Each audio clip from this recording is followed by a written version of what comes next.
ano na Victory Global Farming System. Ano ang Victory Global Farming System? Ang Victory Global Farming System is yan yung pamamaraan ng Victory Global. Yung tinuturo natin na procedures. Yan. So that is Victory Global Farming System. Iba po ito sa mga nakasanayan ng mga farmers. Yes, of course. Ang nakasanayan ng mga farmers, ano yan eh, that is conventional or traditional system. So yung tinuturo natin ngayon, like for example, yung ginagawa natin para ma-i-assure natin na mataas yung harvest, like ginagawa natin is tinuturo natin yung proper land preparation. May land preparation din yung conventional. Meron tayong sarili na preparation.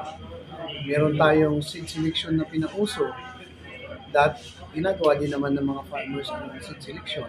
So ginagawa din natin yung planting approach natin o planting procedures natin, may sarili naman tayo. Katulad yun yung tinuturo talaga natin na kung pwede mag-distancing. That is another part ng system. Although, meron din tayong farmers yung conventional style, kung hindi talaga makapag-adjust yung farmer, ginagawa pa rin naman natin. Pero kung masunod talaga sana yung farming system na tinuturo natin, mas maganda kasi harvest. Okay po. Yung pong isa, nilista ko na. Ano po yung mahalagang gampanin, maitutulong ng Victory Global sa usaping pang-agrikultura, partikular na po yun sa mga suliranin na kinakaharap po ng mga farmers po natin. Masyadong mataas yung production cost, tapos napipeste sila, halos wala nang inaani or mababa ang ani. Ano po yung magiging role naman natin dito sa Victory Global? Kasama na yun sa educations natin na ginagawa sa mga farmers. We have the agricultural product, pero aside from the agricultural product, wala tayong magawa pag nagtanong sila, kailangan din natin magbigay ng tamang input. Sabi mo, mataas yung tawag nito, yung gamuno, yung mga synthetic or chemical fertilizers, di ba? So, itong ating product is natural fertilizers. Natural fertilizer, dahil kumuha tayo ng certificate, kaya naging organic fertilizer. So, may pagkakaiba yung natural fertilizer at saka organic fertilizer. Kasi pagka natural fertilizer, walang certification yun, gawa-gawa. Kasi ang pagkakaintindi ng iba, organic ang tawag nila doon, pero ngayon na iba kasi yung definition. Magiging organic yung product mo, organic yung agricultural input mo, pati yung harvest mo, magiging organic yan. Kung may certification, kung wala kasing certification yan, hindi mo matawag na organic yan. Okay, so ang tinuturo natin sa farmers, para makatulong sa kanila, yung ating mga produkto na ito, pwede mo kasing gamitin ito kasi magkano lang naman ang presyo ng ating organic fertilizer. Pag ikumpara mo yung comparison tayo niyan na yung synthetic price o yung mga chemical fertilizer, pag ginamit mo yan, mas mataas yung cost. Pag ginamit mo yun sa atin, using apat na root and leaf fertilizer sa apat na microbial inoculant, mas mababa yung cost mo. Okay. So yan yung basic. Pero kung mag-deep knowledge ka pa ng about sa paggamit ng ating mga product, pwede mo kasi gamitin din yung ating root and leaf fertilizer at saka microbial inoculant as additive ng tinatawag natin soil mix. May mga tinawag dyan, parang compost. Pwede namin iturong paggawa ng, or ang tawag ng ating technical group is Victory Global. May term, may brand na ginawa ng ating kasamahan. Pero pag minix mo doon, paggagandahin niya, katulad yun, i-mix natin yung soil, yung rice hull, carbonized rice hull, at saka yung kung may mga animal waste like chicken dung. Tapos i-mix natin at isprayan natin ang ating microbial inoculant para mamatay yung mga bad bacteria doon. At the same time, ma-compose ba yung mas mabilis ang paggawa natin ng tinatawag natin soil mix. Yun na yung abono na ilalagay natin sa rice field. o lalagay natin sa garden. So magiging magiging mababa ang presyo nun kumpara doon sa bibili sila ng organic fertilizer. So itapon mo na lang doon sa rice field. Itapon mo sa garden mo yan. Kung ano yung makukuha mo doon sa chemical fertilizer, makuha mo din naman yun. So bakit kapag gagamit ng chemical fertilizer na masisira naman yung lupa? Magiging acidic yung lupa. Gumamit tayo ng katulad noon na na-process natin. Hindi naman mahirap gawin, madali naman siyang gawin. Kaso lang, kailangan alam ng farmers. So, meron tayong role doon bilang taga-Victory Global na ituro doon sa mga farmers. So, isa yun sa magagawa. Paano makamura sila? Kasi ang abundant naman yung nasa palibot Hindi lang alam ng farmer yung gagawin niya. Naturuan kasi siya na ito lang yung option niya before Pero kung turuan natin siya na may mga ibang options pa.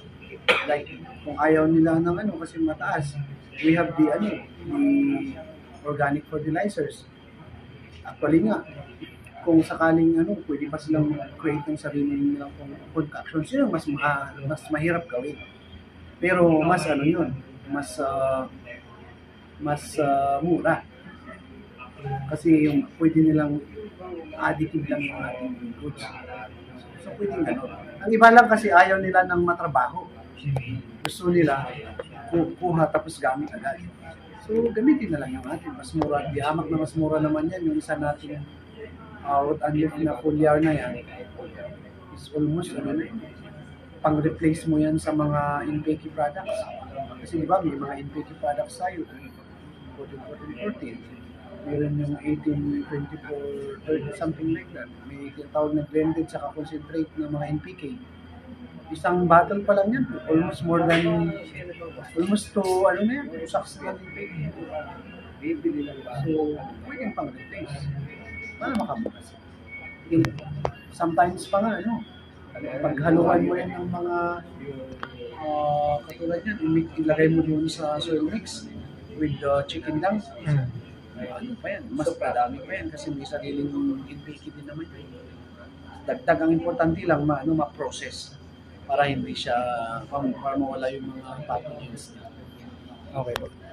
Yung pong halimbawa sa mga farmer po ng palay, problema po nila yung kuhol, yung damo, yung mga peste, mga sakit ng palay. Ito pong ating full harvest fertilizer, yung microbial inoculant at saka itong root and leaf. Sapat na po ba ito para masolusyonan yun? Or ano yung pinaka kasi dyan pag sa kuhol kasi sa management dapat nasa timing sa management ng palayan katulad yan. Pag magtanim ka, i-drain mo yung palayan pag magtanim ka para hindi kainin ng mga kuhol. Isa po yun na pamamara. Ang ginagawa ng iba, gumagamit ng muloside. Pero alam naman natin muloside, pinapatay mo ng bacteria sa lupa. So, dapat tanggalin mo yun, hindi yun ang maging option mo. Tapos nakakasira pa yan sa kuko. Diba? So, ganun yan, management. Paano mo na, linang mo ng maayos. Tapos pag magtanim ka, i-drain mo yan. Para pag nagtanim ka, hindi nila kakainin yung kakainin ng kuhol. Although gumagamit tayo ng microbial inoculant, din-spray natin kasi sabi ko nga, may din kasi ang yung ay natin. Pagka acidic yung lupa, mas gusto ng kuhol yan.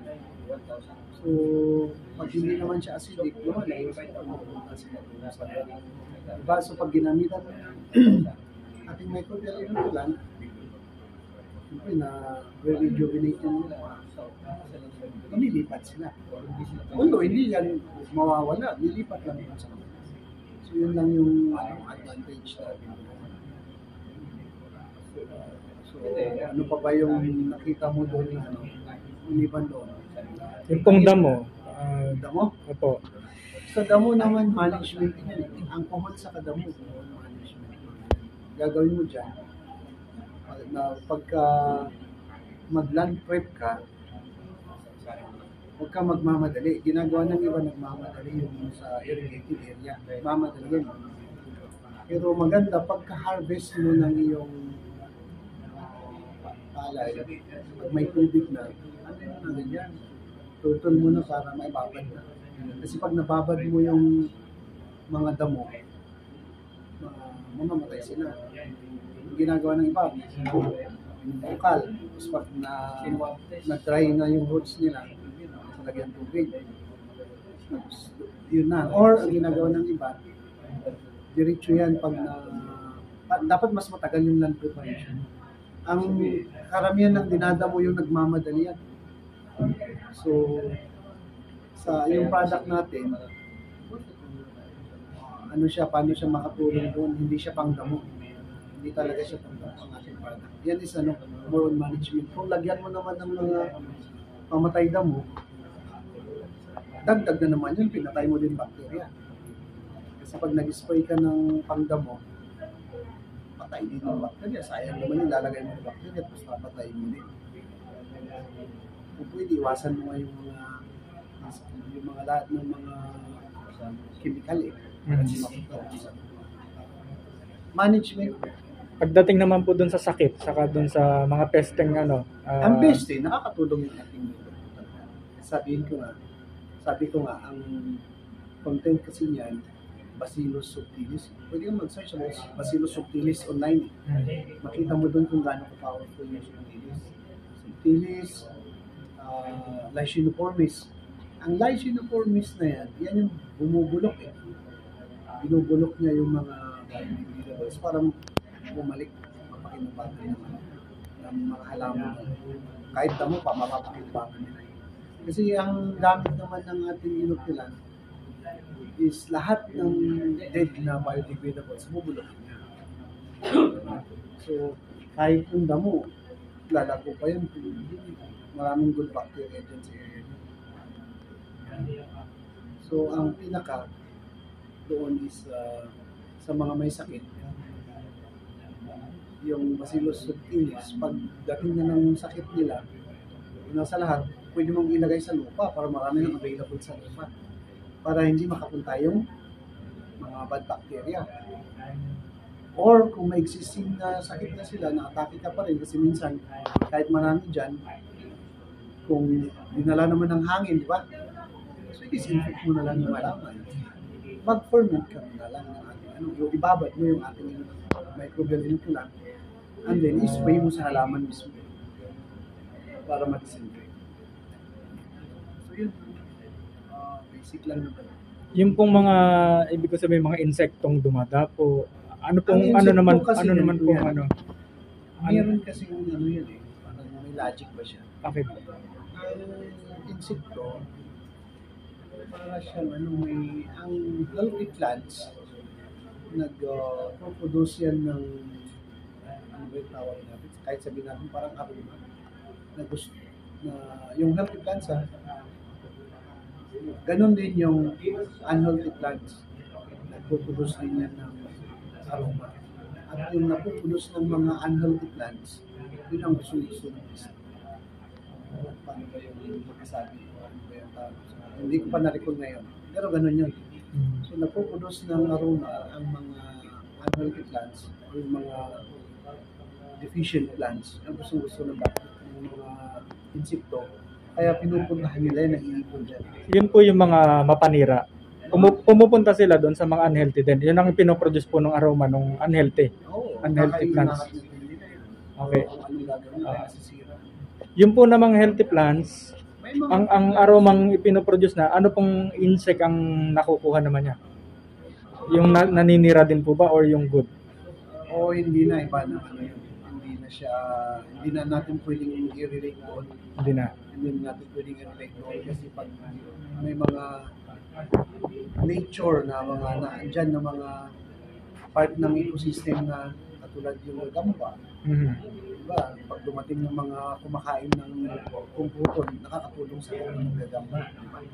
So, andyan naman yan, hindi siya mawawala sa kanyang environment na natural environment. So, yung mga gagamba, yan lang naman sila sa magandang environment na natural. So pinaka the best, balik mo yung lupa sa natural na state para andyan din sila.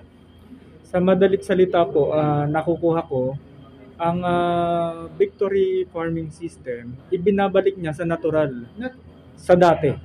Kung paano yung ginawa ng Diyos dati, na yun po ang ibinabalik natin. So, mas the best yun. Dahil gawa, the best yun, kasi that is, nature yun eh. Nature is healthy. Yes po. Kaya nga, maliban nga sa ating agricultural products, meron tayong mga health products din. Bali ang advocacy natin kasi, nature, ay siyempre para maging mas maganda pa pakinggan, documented, organic. So mga product na organic sila. Dahil certified. Pwede naman tayong gumamit ng mga natural products lang. Wala nang problema kahit hindi organic basta natural. Pero siyempre, dahil marketing tayo, may part tayo na nagmamarket tayo, para may edge tayo, ginawa natin organic. Nagpa-certify tayo. Okay. Last na lang po, ano po yung message po natin sa mga kababayan, na mga farmers, na ano po pwede nating bigyan na message sa kanila? Ganito, una sa lahat, yung mga farmers, I've been within the industry for so long, more than 2 decades now. Or nag-market dito sa nationwide. Umikot na buong Pilipinas. Meron talagang hindi talaga natin biglang maano yan, ma-shift. Mas lalo nung mga more than 10 years ago, hindi pa nila talaga ma-adapt masyado. Kasi parang naging part na kasi ng buhay ng farmers na naituro mga 30 years ago, 40 years ago, 20 years ago, yun ang nakasanayan nila. So dapat maging adaptive sila sa bagong education mo, bagong turo. Actually, hindi rin naman bagong turo kasi naikumpara natin yung old, yung natural at saka yung dati nating ginagawa na ikumpara natin yan. May time na nung dumating syempre yung hindi pa tayo, galing tayo sa dati tapos ginawa natin yung chemical fertilizer. Naging effective din naman. Kaso lang yung abuse kasi ng lupa that contributes sa sakit. That contributes dun sa environment, nakakasira ng kalikasan. Baka pwede nang ma-minimize yun. Okay? That is an advocacy. Plus, yung nakakapagbigay ng sakit sa kapwa-tao, baka pwedeng bawasan natin yun. Kung hindi sa kapwa-tao, sa mismong pamilya mo. O kung hindi sa mismong pamilya mo, baka sa sarili mo na yung ginagawa mo na yan, baka pwedeng dyan ka makakuha ng sakit mismo. So why not, may iba namang options na pwede namang umiwas. At ganun din naman, makababa ka pa ng cost. Pinag-aralan na yan ng marami, hindi lang naman Victory Global. Marami dyan mga organic companies, agriculture companies. Even kayo mga chemical companies, nagmamarket na sila ngayon ng mga. So, ang advice ko sa mga farmers, i-adapt nila yung organic farming or yung mga natural farming or non-hazardous farming or yung natural farming para sa pangkalahatan. Ano yan, idipin lang nila yung knowledge nila kasi syempre makakabawas gastos, dagdag ani ang mangyari pag mas malalim yung kalaman. Ang problem kasi kung ililimit nila yung babalik yung jackpoti, jackita, syempre pag may nagsabing jackpoti, jackita minsan, medyo kulang ng, kasi may mga iba naman na hindi nila nakita, pero realistic naman na mangyayari, why not adapt? To see is to believe, yung katwiran po ng iba. Totoo yun, may to see is to believe. Pero sa atin din naman, nung una siguro nag-umpisa tayo, sabi siguro pwedeng medyo hesitant tayo sa ganun dahil bago tayo, pero matagal na kasi tayo at saka proven na, ang dami na kasing gumamit, ang dami na rin nakinabang, ang dami nang nung una, nanga pa lang talaga yung nag-adjust kasi may adjustment po yun merong ano ba tawag doon, parang Yung stage ba na hindi ka pa sanay. May mga ganyan na nangyari. Like for example, may isa tayong taga Makati na farmer. Siya ay dating syempre doktor siya. Tapos siya ay banker. Dati nag-opisina siya ng matagal sa Makati. Nung nag-farming siya, akala niya, kayang-kaya niya dahil siya ay isang professional. Hindi pala. Iba din yung mga farmers eh. Kasi hindi naman nakasanayan sa bangko yan. Yung ibang nakasanayan nila, yung farmers nakasanayan nila, baka mas knowledgeable pa sila. So yung ibang mga magpo-farming na hindi pa talagang nagtatanim, mas maganda yung alamin muna bago mo gawin. Tapos willing naman tayo sa mga farmers. Makipag-keep in touch lang yung ating mga kasamang farmers sa tulad kay Gerald at saka sa mga ibang mga mahusay na or napuso na. Mong Pilipinas, nagkaroon naman tayo ng mga demo farms. So hindi lang po dito sa Aurora, sa Isabela, Nueva Ecija, and the rest of the Philippines, marami nang gumamit dyan. Kaya nga ang product natin, imagine mo, 14 years na dyan sa market pa rin. Yun lang siguro, i-adapt lang ninyo ang ating organic farming system ng Victory Global. Thank you. Thank you very much, sir.